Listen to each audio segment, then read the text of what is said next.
students, how are you all? Hope you all are doing very good. Today students, we are going to start our 9th chapter of class 7, which is about motion and time.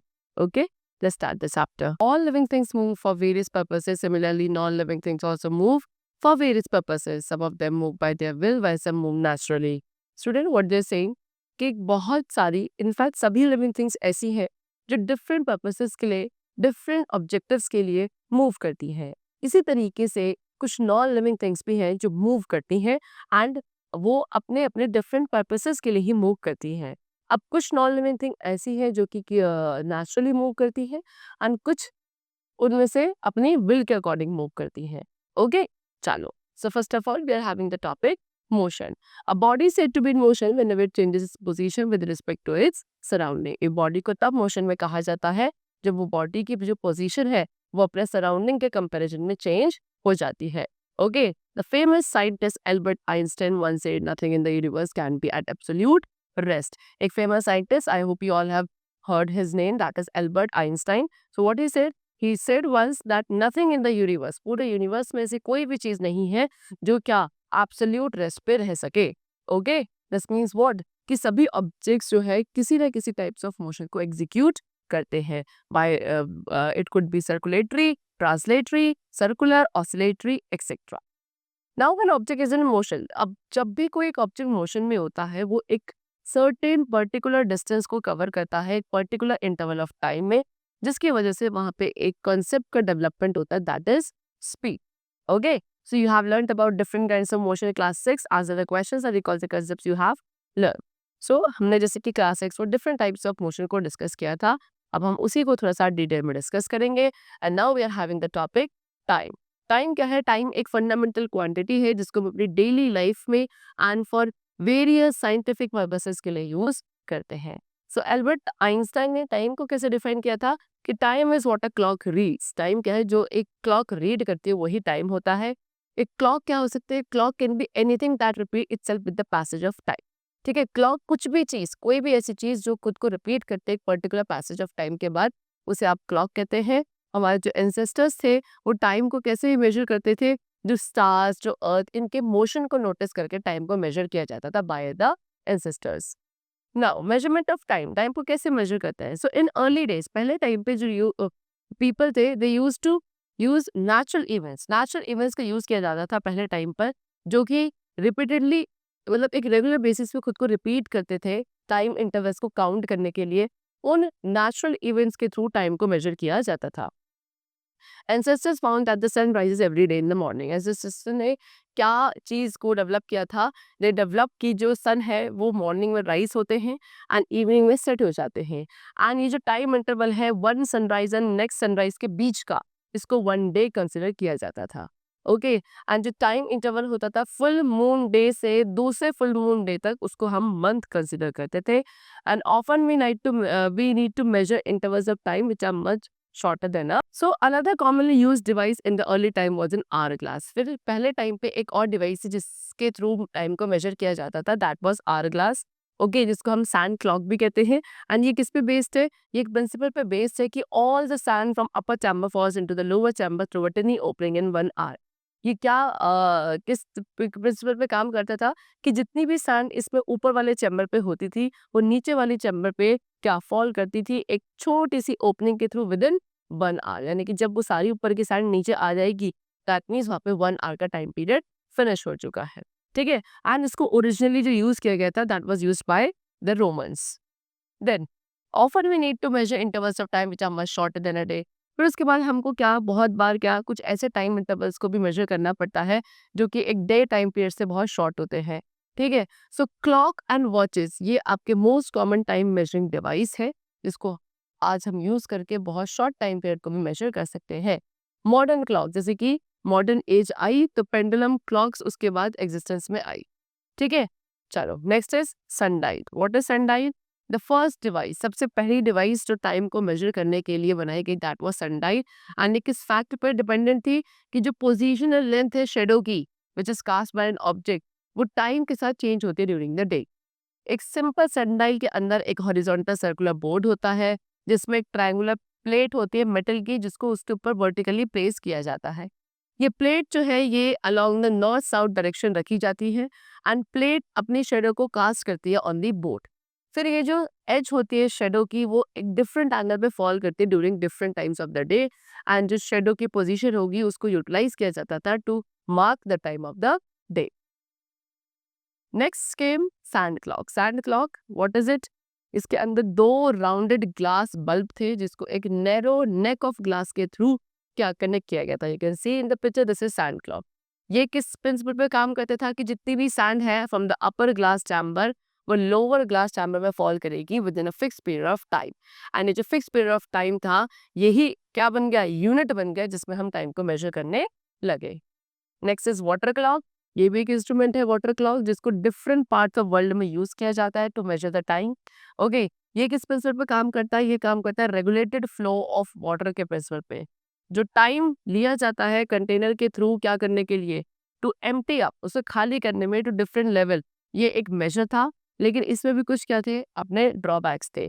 फिर कुछ सालों बाद यानी कि काफी सालों बाद जब आपके सिंपल पेंडुलम की डिस्कवरी ही हुई तब उसके बाद एक रेवोल्यूशन आया किसमें, which for measuring short duration of time, यानी कि जो शॉर्ट ड्यूरेशन ऑफ टाइम थी उनको मेजर करने के लिए after the pendulum clock there was a revolutionization in the time measurement. So what is simple pendulum? We have to discuss about them. You have seen in this picture also, this is a pendulum clock. So एक simple pendulum clock काम करती है periodic motion के principle पर, यानी कि एक ऐसा motion जो खुद को repeat करता है after time is recorded as a unit. And ये जो multiples है इस unit के उसको use किया जाता है short durations जो होती है एक दिन में उनको measure करने के लिए। कंस्ट्रक्शन अब ये कैसे बनाया जाता है? एक सिंपल पेंडुलम के अंदर एक लॉन्ग स्ट्रिंग होती है, ठीक है, एंड एक वेट होता है, मोस्टली एक मेटल की बॉल होती है जो हम उस स्ट्रिंग के एक एंड पे टाई कर देते हैं एंड उसको हम बॉब ऑफ द पेंडुलम कहते हैं। दूसरा जो एंड है उस स्ट्रिंग का उसको एक रिजिड सपोर्ट के साथ टाई किया जाता है, ठीक है। वर्किंग अ पेंडुलम रेस्ट और इट्स मीन पोजीशन। कैसे ये काम करता है कि पेंडुलम को मानता है कि वो अपनी मीन पोजीशन पर रेस्ट करता है।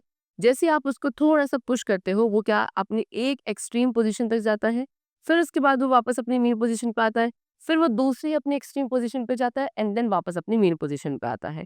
इस तरीके से जो पेंडुलम है टू एंड फ्रो मूव करता है अपनी मीन पोजीशन से एंड इस टाइप ऑफ मोशन को ऑसिलेटरी मोशन कहा जाता है।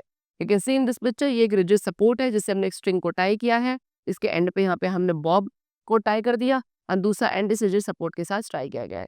तो ये जो सेंटर है ये सेंटर इसके इक्विलिब्रियम या फिर मीन पोजीशन होती है।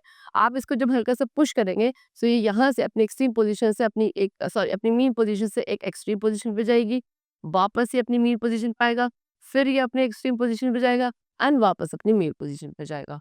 इस तरीके से ये अपने मोशन को रिपीट करता है and this is known as oscillatory motion. So in the given figure on the previous page, the mean position जो A center position थी वो mean position थी and जो B and C right and left वाली positions थी वो extreme position थी। तो जब एक Bob A to B move करा, ठीक है, फिर B to C मूव करा और वापस अपना A पे आ गया, इसको कहा जाता है कि यहाँ पे क्या एक कंप्लीट ऑसिलेशन कंप्लीट हो चुकी है। एंड एक ऑसिलेशन को कंप्लीट करने में जितना टाइम लिया जाता है उसी को time period of the pendulum कहते हैं। सो एक सिंपल पेंडुलम का जो टाइम पीरियड है वो डिपेंड करता है कि जो पेंडुलम की स्ट्रिंग है उसकी लेंथ कितनी है, ठीक है। सो ये जो प्रिंसिपल है टू एंड फ्रो मोशन का इसको अप्लाई किया गया वॉचेस एंड क्लॉक्स के कंस्ट्रक्शन में। आफ्टर ईच ऑसिलेशन आप क्या ऑब्जर्व करते हो कि जो सेकंड निडल है उसकी जो पोजीशन है वो चेंज हो जाती है ना, एंड जिसकी वजह से आर एंड जो मिनट हैंड के निडल्स है वो भी चेंज होने लगती है। फिर उसके बाद जो क्रिस्टल्स है क्वार्ट्ज के उनको हम इलेक्ट्रॉनिक वॉचेस में यूज करने लगे क्वार्ट्ज ऑसिलेटर बनाने के लिए, जो कि आप एक स्पेसिफिक टाइम पीरियड के बाद ऑसिलेट करता था। जो स्पीड है वो हाईली स्टेबल स्पीड होती थी जिसको एक्यूरेटली यूज किया जाता है फॉर मेजरिंग। अब यहाँ पे हमें कुछ यूनिट्स गिवन है टाइम की जिसको हम मेजर कर सकते हैं, जैसे कि 60 seconds equal to 1 minute, 60 minutes equal to 1 hour, 24 hours equal to 1 day, 365 days equal to 1 year, 10 years मिलके बनता है 1 decade and 10 decades equals to 1 century and 10 centuries equals to 1 millennium. Now uniform and non-uniform motion. So first of all we are going to discuss about uniform motion. A body is said to have uniform motion if it covers equal distance in equal interval of time. एक object को एक body को तब uniform motion में कहा जाता है जब वो इक्वल इंटरवल ऑफ टाइम में इक्वल डिस्टेंस कवर करती है, ठीक है। सो यहाँ पे हम ग्राफ अगर बनाते हैं यूनिफॉर्म मोशन को डिफाइन करने के लिए, तो अब हम यहाँ पे जो आपका ग्राफ है कुछ इस तरीके से बनता है. This is the X axis and this is Y axis. X axis पे हम टाइम को पुट करते हैं, वाई एक्सिस पे हम डिस्टेंस को पुट करते हैं. ठीक है, चलो.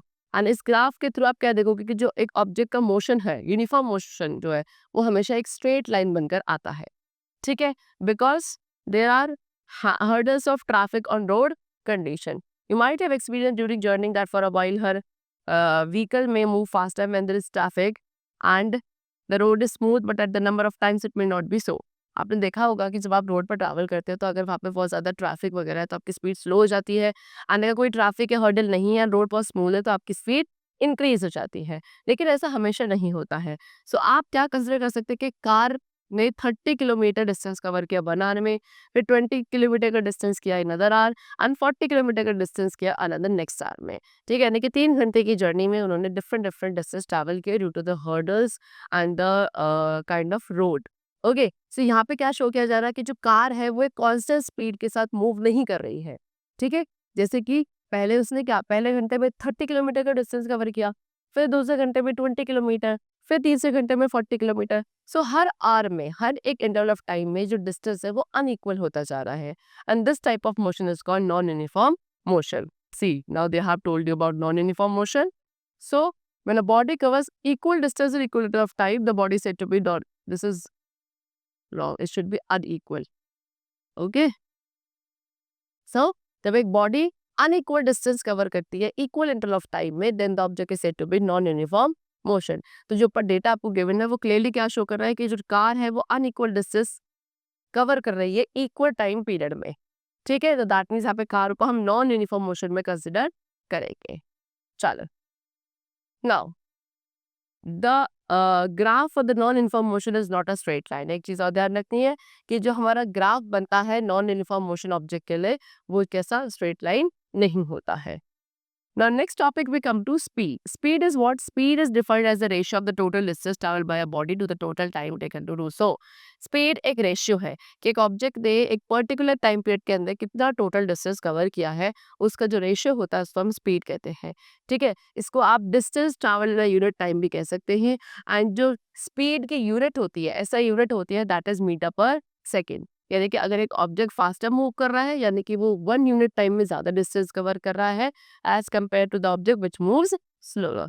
ठीक है, सो अगर आपको किसी पर्टिकुलर ऑब्जेक्ट के थ्रू कवर किया गया डिस्टेंस पता है और कितने टाइम पीरियड में उसने वो डिस्टेंस कवर किया है वो आपको पता है, तो आप उस ऑब्जेक्ट की स्पीड को इजीली कैलकुलेट कर सकते हो by a formula that is speed equals to distance travelled upon time taken to travel the distance. Example they have given, एक साइक्लिस्ट है who covers the distance of 500 metre. एक cyclist है 50 seconds में 500 metre का distance cover किया है. And same distance जो है वो एक मोटरसाइकिलिस्ट ने 10 सेकेंड में कवर किया है. आपसे पूछा है calculate the speed and also find who is faster. So हम दोनों की इंडिविजुअली स्पीड निकालेंगे. सबसे पहले हम किसकी निकाल रहे हैं? साइक्लिस्ट की निकाल रहे हैं. तो कितना डिस्टेंस ट्रैवल किया? 500 मीटर का. कितने टाइम में? 50 सेकेंड में. किसने? साइक्लिस्ट ने. तो स्पीड का फॉर्मूला क्या होता है? स्पीड का फॉर्मूला होता है डिस्टेंस अपॉन टाइम. तो डिस्टेंस कितना है? 500 मीटर अपॉन टाइम कितना है? 50. So this will be what? 10 metre per second. That mean cyclist की स्पीड कितनी है? 10 मीटर पर सेकेंड. ओके, चलो, now we come to motorcyclist. So motorcyclist ने कितना किया था? मोटरसाइकिलिस्ट ने भी सेम डिस्टेंस मीन्स व्हाट? 500. लेकिन कितने टाइम पीरियड में? 10 सेकेंड में. So this will be what? 50 metre per second. तो ये दोनों की स्पीड है. And if you compare the speed, so who is moving faster? Obvious सी बात है कि कौन? आपके जो मोटरसाइकिलिस्ट है उसकी स्पीड 50 मीटर पर सेकेंड आ रही है. That means he is moving faster as compared to the cyclist. Okay, चलो, that we can say that a bus is moving with a speed of 50 km per hour. It implies that it will cover a distance of 50 km in 1 hour. A car seldom moves with a constant speed for 1 hour. So when we say that the car has a speed of 50 km per hour, we usually consider only the distance covered by it 1 hour. We do not bother whether the car has been moving with a constant speed or not during that hour. The speed calculated is actually the average speed of the car. Okay, so जो speed होती है उसको आप average speed के लिए भी use कर सकते हैं. ठीक है, यानी कि एक ऑब्जेक्ट ने कितना डिस्टेंस कवर किया है टाइम पीरियड टी में, है ना, तो वहां पे जो स्पीड होगी उसको आप कैसे रिप्रेजेंट करते हैं? v से. तो formula is what? v equals to s upon t. See, they have given example number 2 also. Find the speed of a car that travels 320 km in 4 hours. एक कार है जो 320 किलोमीटर का distance cover कर रही है in 4 hour. The formula is what? Distance upon time. So distance is 320, time is 4. So if we will cut it, it will come out to be 80 kilometer per hour. Okay, this is what? This is speed. Next we come to measuring speed. अब speed को कैसे measure किया जाता है? So everyday life में हम rarely कुछ objects को find करते हैं जो एक constant speed के साथ move कर रहे हो over a long distance और for long duration of time. आपने देखा होगा एक मीटर जो एक स्कूटर के ऊपर फिट किया जाता है या मोटरसाइकिल के ऊपर. ठीक है, तो सिमिलरली मीटर्स को आप अपने कार, बसेस या बाकी व्हीकल्स के डैशबोर्ड में भी देखते हो. उनमें से जो एक मीटर होता है उसके वन कॉर्नर पे किलोमीटर पर आवर लिखा होता है, यानी कि ये स्पीड को मेजर करता है. This meter is called speedometer. ये क्या आपकी स्पीड को रिकॉर्ड करता है, स्पीड डायरेक्शन को रिकॉर्ड करता है किलोमीटर पर आवर में. उसके बाद एक और मीटर होता है डैशबोर्ड्स पे यूजुअली व्हीकल्स के, जो कि क्या दिखाता है कि उस व्हीकल ने कितना डिस्टेंस कवर किया है. एंड इस मीटर को कहा जाता है ओडोमीटर. एक जर्नी में स्पीडोमीटर हमेशा क्या आपका टू एंड फ्रो मोशन में मूव करना चाहिए, जो आपको बताता है कि स्पीड जो है वो एक लॉन्ग टाइम पीरियड के लिए कांस्टेंट नहीं है. Now relation between distance, time and speed. अब तीनों के बीच में क्या रिलेशन है? सो जब एक ऑब्जेक्ट आपका स्ट्रेट लाइन में मूव करता है सो आप वहाँ पे दो चीज़ों को कैलकुलेट कर सकते हो. नंबर वन कि उस ऑब्जेक्ट ने कितना डिस्टेंस ट्रैवल किया है, एंड सेकेंडली उस डिस्टेंस को ट्रैवल करने के लिए कितना टाइम लिया गया है बाय द ऑब्जेक्ट. सो एक ऑब्जेक्ट जो डिस्टेंस ट्रैवल करता है वो एक्चुअल में क्या है? लेंथ है उस पाथ की जो कि वो ऑब्जेक्ट कवर कर रहा है. इसको आप किस में मेजर करते हैं डिस्टेंस को? किलोमीटर्स में, मीटर्स में, सेंटीमीटर्स में, मिलीमीटर्स में.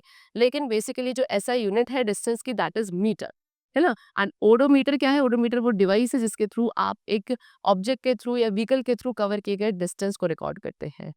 Next time. टाइम भी एक पर्टिकुलर पीरियड है या पार्ट ऑफ ड्यूरेशन है, चाहे वो पास्ट में हो, प्रेजेंट में हो या फ्यूचर में हो. टाइम को मेजर किया जाता है seconds, minute, hour, day, week, month और ईयर. लेकिन टाइम की जो ऐसा यूनिट है दैट इज सेकंड. ठीक है. सो अगर एक गिवन डिस्टेंस ट्रैवल किया जा रहा है मोर टाइम में तो हम कहते हैं कि ऑब्जेक्ट आपका स्लोली मूव कर रहा है. और अगर सेम डिस्टेंस जो है लेस टाइम पीरियड में कवर हो रहा है दैट मीन्स ऑब्जेक्ट आपका फास्टली मूव कर रहा है. फॉर एग्जाम्पल एक कार है जो 10 मीटर का डिस्टेंस ट्रैवल करती है 10 सेकेंड, एंड एक ट्रेन उसी सेम डिस्टेंस को 5 सेकेंड में कवर कर रही है. दैट मीन्स जो ट्रेन है it is moving faster than the car and the car move slower then the train. Speed क्या है स्टूडेंट? स्पीड एक पैरामीटर है जिसके थ्रू आप डिसाइड करते हो कि एक ऑब्जेक्ट कितना फास्ट या स्लो मूव कर रहा है. आपने देखा है एक मीटर्स जो होता है कार, स्कूटर, बसेस में, इनको आप स्पीडोमीटर कहते हो.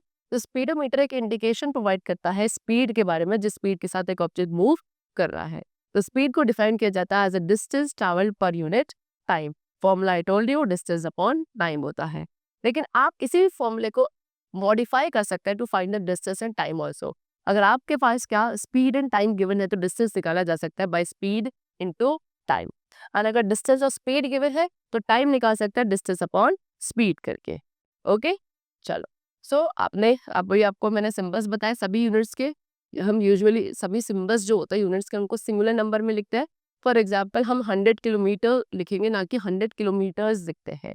इस तरीके से 5 सेंटीमीटर लिखा जाता है ना ही 5 सेंटीमीटर्स. एंड जो यूनिट है स्पीड की वो डिपेंड करते हैं यूनिट्स पर जिसमें आपने डिस्टेंस एंड टाइम को मेजर किया है. जिन भी यूनिट्स पे आप डिस्टेंस एंड टाइम को मेजर करोगे उसी यूनिट में आप फिर स्पीड को मेजर करते हो. ठीक है. एंड जो ऐसा यूनिट होती है स्पीड की that is metre per second. उसके अलावा भी कुछ स्पीड की यूनिट्स है that is kilometre per hour, metre per minute, kilometre per minute. Example एक कार है जो 40 किलोमीटर डिस्टेंस को कवर कर रही है 2 आवर्स में. तो स्पीड क्या है? स्पीड का फॉर्मूला होता है डिस्टेंस अपॉन टाइम. तो स्पीड है 40 किलोमीटर, टाइम है आपका 2 hours. So if we will cut it, it will come out to be 20. That means the speed है कार की, it will be 20 किलोमीटर पर hour. Okay? चलो. Now they have shown you distance traveled by the car equals to 40 kilometre, time 2 hours का. तो speed का formula distance upon time 40 by 2 equals to 20 kilometre पर hour. Next is example, a man is walking at a speed of 10 meter per minute. एक man है जो 10 metre per minute की speed से walk कर रहा है. आपको क्या निकालना है? टाइम निकालना है taken by him to cover 1 kilometre. ठीक है. सो इस क्वेश्चन में आपको स्पीड गिवन है मीटर पर मिनट में एंड जो डिस्टेंस गिवन है वो 1 किलोमीटर गिवन है. सो यूनिफॉर्मिटी को मेंटेन करने के लिए ये मैंडेटरी है कि आप स्पीड को किलोमीटर पर मिनट या इस डिस्टेंस को किलोमीटर से मीटर में कन्वर्ट कर लो. सो हम यहाँ पर डिस्टेंस जो है किलोमीटर में, इसको मीटर में कर रहे हैं. So as we all know 1 kilometre equals to 1000 metre. Okay, तो टाइम का फॉर्मूला है डिस्टेंस अपॉन स्पीड. तो डिस्टेंस कितना 100, टाइम है 10, so it will come out to be 100 minute. And अगर आप इसको कन्वर्ट करना चाहते हैं आवर्स में, that will be 1 hour and 40 minutes. Okay, now next is plotting a distance time graph. So एक डिस्टेंस टाइम ग्राफ में डिस्टेंस को आप वाई एक्सिस पे प्लॉट करते हैं, टाइम को हम एक्स एक्सिस पे प्लॉट करते हैं, एज आई टोल्ड यू. ठीक है, सो यहाँ पे आप एक कार को कंसीडर कर रहे हैं जो एक स्ट्रेट लाइन में मूव कर रही है. तो जैसे ही वो आपका एक सर्टेन डिस्टेंस को कवर करती है, टाइम को कैलकुलेट किया जाता है. They have given you the tabular form of that data. So यहाँ पे 0 डिस्टेंस इन 0 टाइम. तो इसके बाद 30 किलोमीटर का डिस्टेंस कवर किया गया है 2 आवर्स में. फिर 60 किलोमीटर का डिस्टेंस कवर किया गया 4 आवर में. एंड देन 90 किलोमीटर का डिस्टेंस कवर किया गया है 6 आवर्स में. ठीक है, सो अब हम कैसे इसको प्लॉट करेंगे. स्टेप 1, आपको पहले ग्राफ शीट लेनी है और उसमें 2 म्यूचुअली परपेंडिकुलर एक्सेस बनाना है कुछ इस तरीके से. आप इन्हें लेबल करेंगे. जो आपकी हॉरिजॉन्टल वाली लाइन है इसको एक्स एक्सिस कहा जाएगा, वर्टिकल वाली लाइन को वाई एक्सिस कहा जाएगा. ठीक है, एंड फिजिकल क्वांटिटी को भी मेजर किया जाएगा, यानी कि एक्स एक्सिस पे हम किसको शो करते हैं, टाइम को. एंड यहाँ पे जो वाई एक्सिस है यहाँ पे आप किसको शो करते हैं, डिस्टेंस को. ठीक है, देन स्टेप नंबर 2, फिर उसके बाद आपको मार्किंग करनी है X axis and Y axis पे. जिस हिसाब से आपको डेटा गिवन है टेबल में, उस अकॉर्डिंग आप मार्किंग करेंगे अप्रोप्रिएट मल्टीपल यूनिट्स के साथ. एंड जो ग्राफ का स्केल है उसको भी आपको मेंशन करना पड़ेगा अपने ग्राफ के राइट हैंड साइड पे. ओके, देन स्टेप 3, फाइनली आपको जो पोजीशंस आपने मार्क करी है ग्राफ पे corresponding to data given on the X axis and Y axis, for the first reading वो 0 to 0 होगी, है ना. वहाँ पे आप पॉइंट मार्क करेंगे एंड ओरिजिन पे सर्कल करेंगे. तो सेकंड रीडिंग इस तरीके से थर्ड यूनिट. ठीक है, एंड देन आपको इसे क्या करना है, सबको ज्वाइन कर देना है. ज्वाइन करने के बाद आपका जो ग्राफ की लाइन है it will be drawn on the paper. Okay, चलो, so the chapter is completed. I hope you all have understood the concept of motion and time. We'll meet you very soon in the next class. Till then, take care and thanks to all.